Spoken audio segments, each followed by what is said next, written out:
إن الحمد لله نحمده ونستعينه ونستغفره ونعوذ بالله من شرور أنفسنا ومن سيئات أعمالنا من يهده الله فلا مضل له ومن يضلل فلا هادي له وأشهد أن لا إله إلا الله وحده لا شريك له وأشهد أن محمدًا عبده ورسوله يا أيها الذين آمنوا اتقوا الله حق تقاته ولا تموتن إلا وأنتم مسلمون يا أيها الناس اتقوا ربكم الذي خلقكم من نفس واحدة وخلق منها زوجها وبث منهما رجالا كثيرا ونساء واتقوا الله الذي تساءلون به والأرحام إن الله كان عليكم رقيبا يا أيها الذين آمنوا اتقوا الله وقولوا قولا سديدا يصلح لكم أعمالكم ويغفر لكم ذنوبكم ومن يطع الله ورسوله فقد فاز فوزا عظيما أما بعد فإن أصدق الحديث كتاب الله وخير الهدى هدى محمد صلى الله عليه وسلم وشر الأمور محدثاتها وكل محدثة بدعة وكل بدعة ضلالة وكل ضلالة في النار. Ndugu Islam, baada kumhimidi Allah subhanahu wa ta'ala na kumtakia sala na salamu kipenzi chake na mtume wake Muhammad sallallahu alayhi wasallam, na yusia nafsi yangu na kuhusieni ndugu zangu Islam kumcha Allah subhanahu wa ta'ala kwa kuyatekeleza maamrisho yake pamoja na mtume wake, na pia vile vile kukomeka kutokamana na makatazo yake pamoja na mtume wake. Na hii ndio maana halisi ya kumcha Allah subhanahu wa ta'ala. Na Allah yasema inna lilmuttaqina mafaza, wale wenye kumcha Allah subhanahu wa ta'ala wamefuzu na kufaulu kwa kuziingia pepo zake Allah subhanahu wa ta'ala. Baada usia huu wa kumcha Allah subhanahu wa ta'ala, ndugu Islam, asema Sheikh Ad-Doktor Nasir ibn Abdul Karim Al-Aql hafidhahullah katika risala yake Al-A'yad baina al-mashru'i wal-mamnu', asema fa inna min a'dhabil masa'ib allati ibtuliya biha al-muslimun fi 'usurihim al-mutaakhirah taqlidul kufar wattiba'u sabilihim fi kathirin min ash-shu'un. Asema hakika katika misiba ambayo kwamba wametainiwa kwayo Waislamu katika zama hizi za mwisho, taqlidul kufar ni kuwaiga makafiri, wattiba'uhum na kule kuwafata, fi kathiri minashuun katika mambo mingi. Kadhalika akasema faqad ittaba'at tawaifu min hadhihi al-umma sabila al-kufar, hakika kuna baadhi ya mapote na makundi katika umma huu na watu katika umma huu wamefata njia za makafiri, fi umuri na adhima, katika mambo mingi tu wamewafata makafiri na kuwaiga. Kasema fima yataallaqu fil aqaid, wapo baadhi ya Waislamu na baadhi ya makundi ambayo kwamba yamewaiga na kuwafata makafiri katika itikadi zao, itikadi za kikafiri. Kadhalika pia wa fil ahkam, na katika ahkam zao makafiri, baadhi ya Waislamu na baadhi ya makundi wamewaiga makafiri. Wa fi shara'i' wa sha'air, katika sheria zao na katika alama zao, wapo baadhi ya Waislamu wamewaiga na kuwafata makafiri katika sheria zao na katika alama zao. Wa fil a'yadi, na katika masikukuu yao. Wa fil akhlaq, na katika adabu na tabia. Wal adabi allati tatanafa ma'al islam, wakaiga katika tabia na adabu za makafiri ambazo kwamba zinaenda kinyume na Uislamu. Kwa hivyo ndugu Waislamu, huu ni msiba mkubwa na ni mtihani mkubwa ambao kwamba tumetainiwa kwayo sisi Waislamu, kuwaiga makafiri katika mambo mbalimbali, kuwaiga katika itikadi zao na kuwafata katika ahkam zao, katika sheria zao, katika alama zao, na pia vile vile kuwaiga makafiri katika masikukuu yao na adabu zao mbaya pia vile vile baadhi ya ndugu katika Uislamu tumeiga, na hili amelitabiri na kulielezea Mtume sallallahu alaihi wasallam, na ni katika zile alama za kuonesha ukweli wa bwana Mtume sallallahu alaihi wasallam, kama ilivyokuja katika hadithi ya Abi Sa'id al-Khudri radhiyallahu anhu. Mtume sallallahu alaihi wasallam asema, la tattabi'unna sanana man kana qablakum shibran bi shibrin wa dhira'an bi dhira'in hatta law dakhalu juhra dabbin la dakhaltumuhu. Qalu ya rasul Allah al-yahud wan nasara, qala faman. Muttafaqun alayhi. Mtume sallallahu alaihi wasallam asema, hakika mtawafata na kuwaiga mayahudi na manaswara katika menendo yao, mtafata menendo na sunan na njia na tabia na alama mbalimbali na itikadi zao mayahudi na manaswara, au wale walokuja kabla yenu nyinyi. Shibran bi shibrin, shiburi kwa shiburi, wa dhira'an bi dhira'in, na dhiraa kwa dhirani, unyo kwa unyo, mtawafata kwa karibu.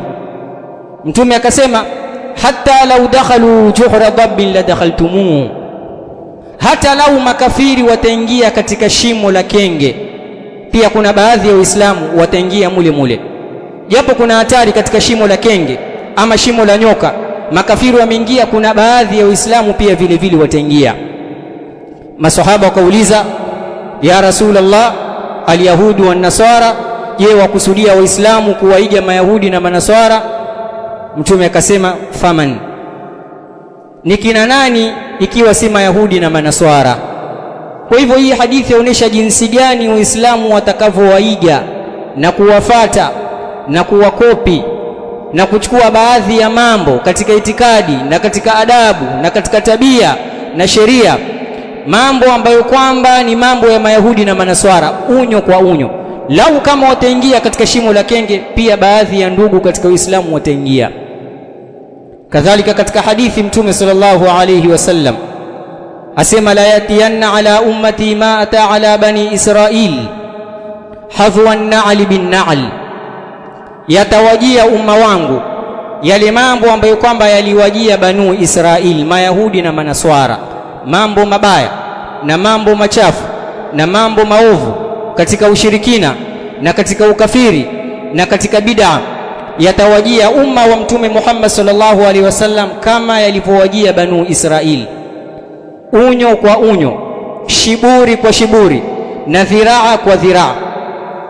Mtume akapiga mfano wa ajabu na akataja jambo la ajabu, akasema, hatta in kana minhum man ata ummahu alaniya kana fi ummati man yasna'u dhalik, hata ikitokea mmoja wao katika mayahudi na manaswara amemjia mamake wazi, amefanya tendo chafu na mamake, akamjamii mamake, akafanya tendo la ndoa na mamake, na haya mambo mayahudi na manaswara wanayafanya, makafiri wanayafanya, basi Mtume sallallahu alaihi wasallam asema, kana fi ummati man yasna'u dhalik, atapatikana katika umma wangu yule ambaye kwamba atalifanya hilo. Hii yaonesha jinsi gani Waislamu au baadhi ya Waislamu watakavyowaiga na kuwafata mayahudi na manaswara katika kila jambo, mpaka katika mambo maovu na mambo machafu, mambo ya ukafiri na mambo ya ushirikina na mambo ya bid'a na madhambi makubwa makubwa ambayo kwamba wanayoyafanya banu Israili. Kuna baadhi ya watu katika umma huu wa Mtume Muhammad sallallahu alaihi wasallam watayafanya.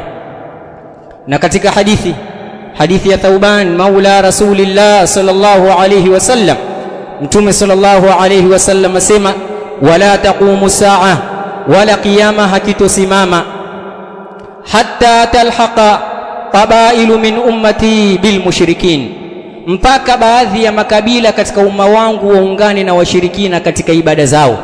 Ina maana kuna baadhi ya makabila na kuna baadhi ya makundi na kuna baadhi ya mapote katika umma wa Mtume Muhammad sallallahu alaihi wasallam wataungana na washirikina, wataungana na makafiri na mayahudi na manaswara kuyafanya yale ambayo kwamba wanaoyafanya mayahudi na manaswara, mambo hatari, mambo machafu, mambo maovu, mambo ya kishirikina na ya kikafiri. Kuna baadhi ya umma na kuna baadhi ya watu watayafanya.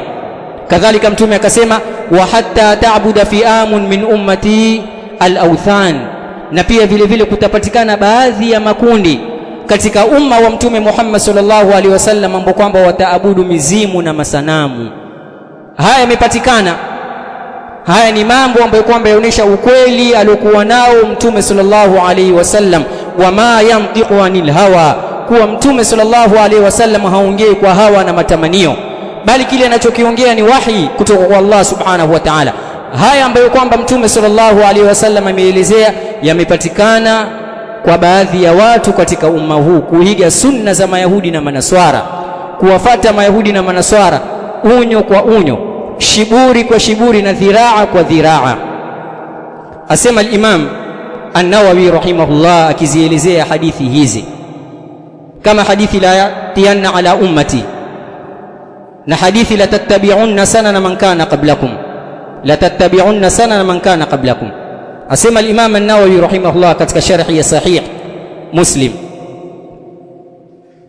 asema rahimahullah, mfano huu ambao kwamba Mtume sallallahu alaihi wasallam upiga, almuradu bishibri wa dhira'i wa juhri ad-dabbi at-tamthilu bishiddati al-muwafaqati lahum fi al-ma'asi wal mukhalafat.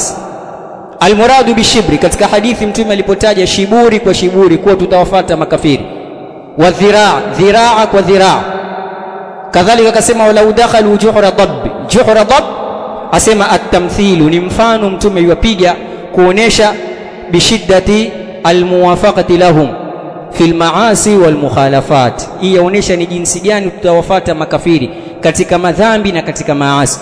Hata baadhi ya mambo ya kishirikina ambayo kwamba makafiri wanayafanya, wako baadhi ya ndugu katika Uislamu watayafanya, na haya yametokezea. Mfano, Mtume sallallahu alaihi wasallam amekataza watu kutia makaburi ndani ya misikiti. Wampatikana baadhi ya Waislamu ambao kwamba wamechukua makaburi na kuyatia katika msikiti. Mtume sallallahu alaihi wasallam amekataza kuyajengea makaburi, kuwekea makaburi minara na kuwekea makuba na kuyapamba na kuyaweka machokaa na kutia taa ndani yake. Kuna baadhi ya Waislamu ambao kwamba wamepatikana na wamejitokeza wakilifanya jambo hili kama alivyotabiri na kuelezea Mtume sallallahu alaihi wasallam. Kwa hivyo ndugu zangu Waislamu, haya ni majanga makubwa Waislamu kuwaiga makafiri, kuiga mila za kikafiri katika adabu zao na katika desturi zao, alama zao na sheria zao, na pia vile vile kuiga baadhi ya itikadi zao za kishirikina na kikafiri.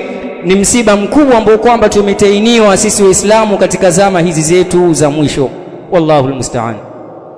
Alhamdulillahi rabbil alamin, salatu wassalam ala rasulihil amin, nabiyina Muhammadin wa ala alihi wa sahbihi ajma'in, amma ba'd. Ndugu Islam, Allah subhanahu wa ta'ala katika kitabu chake asema likulli ummatin ja'alna mansaka, al-aya. Ibn Abbas radhiyallahu anhuma kitafsiri aya hii asema mansakan ida,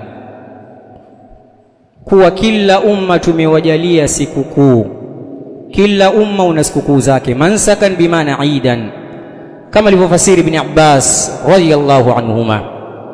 Kadhalika katika hadithi Mtume sallallahu alayhi wasallam asema inna likulli qaumin ida, hakika kila qaum na kila umma una sikukuu zao ambazo kwamba Allah subhanahu wa ta'ala aliwekea. Kadhalika katika hadithi ya Anas ibn Malik radhiyallahu anhu asema qadima an-nabiy sallallahu alayhi wasallam al-Madina, Mtume alipowasili Madina aliwapata Ansar, wale wakazi wa Madina, lahum yaumani yal'abuna fihima, wana siku mbili ambazo kwamba wanacheza ndani yake. Mtume alipowapata wanacheza na kufurahika na kusherehekea katika siku mbili zile, kupika vyakula vizuri na vitamu vitamu na kuvaa nguo nzuri na kupendeza. Mtume akawauliza, ma hadhani al-yawman, hizi siku mbili ni siku gani? Mbona naona mwasherekea na kufurahika ndani yake, zina nini hizi siku mbili? Hebu nielezeeni kuhusiana na siku mbili hizi. Al-Ansar wakamjibu Mtume na kumwambia, kunna nal'abu fihima fil jahiliya, hizi siku mbili ni siku ambazo kwamba zipo tangu enzi za ujahiliya, kabla hujakuja Uislamu.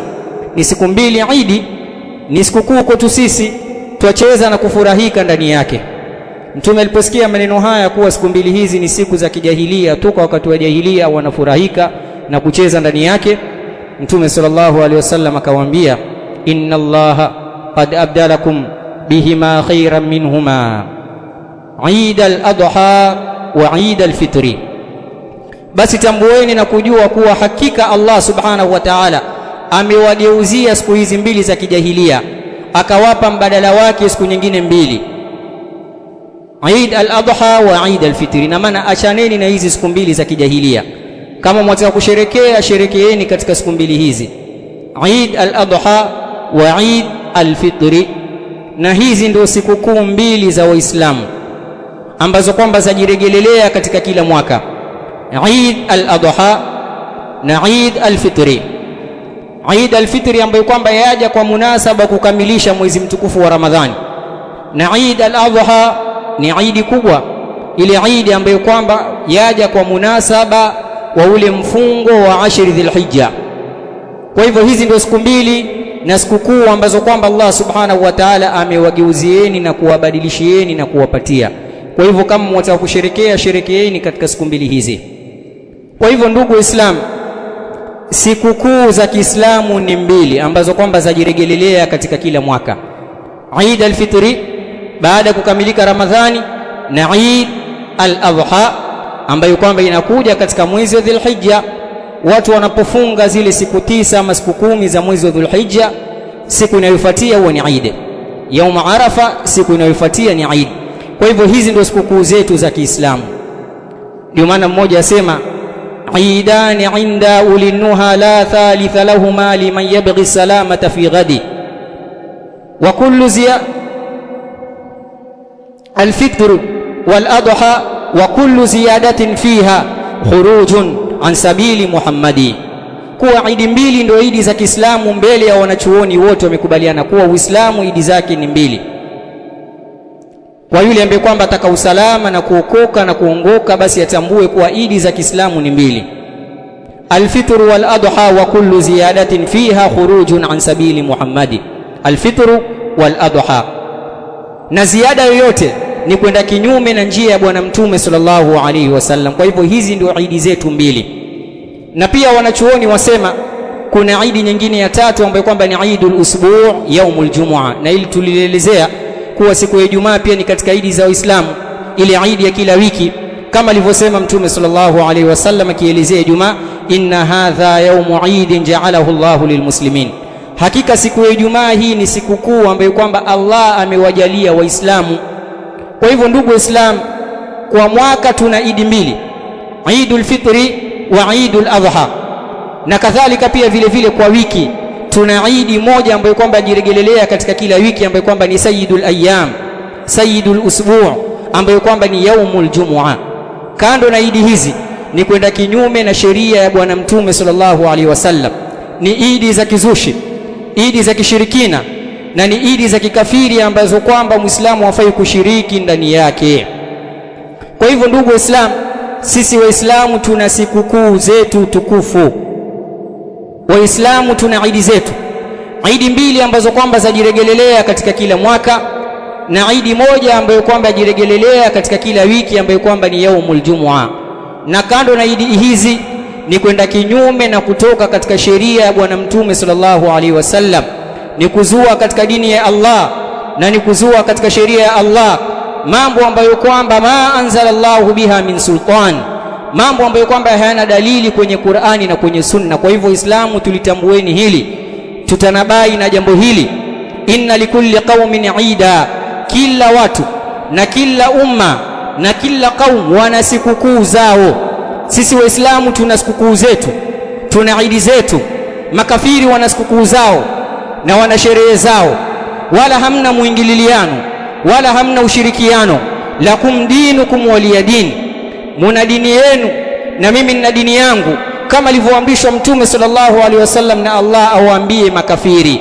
Ina maana makafiri wana sikukuu zao na sherehe zao, na pia vile vile Waislamu tuna sikukuu zetu na sherehe zetu. Inna likulli qaumi Eida, kila watu wana sikukuu zao. Hili jambo ambalo kwamba Muislamu afaa tanabai, Muislamu afaa ligundue jambo kama hili ili asiwaige makafiri. Ndugu Waislamu, katika khutba inayokuja inshallah tutakuja kuelezea msimamo wa Kiislamu katika sikukuu za makafiri, kadhalika pia vile vile hukumu ya kule kushirikiana na makafiri katika sherehe zao, Muislamu kujichanganya na sherehe za makafiri kwa njia moja ama nyingine, kuwapongeza na kuwapatia zawadi. Hili takuja kulielezea biidhnillah subhanahu wa ta'ala katika khutba inayokuja. Allahumma salli ala Muhammad wa ala ali Muhammad kama sallaita ala Ibrahim wa ala ali Ibrahim innaka Hamidun Majid. Wallahu a'lam. Qumu ila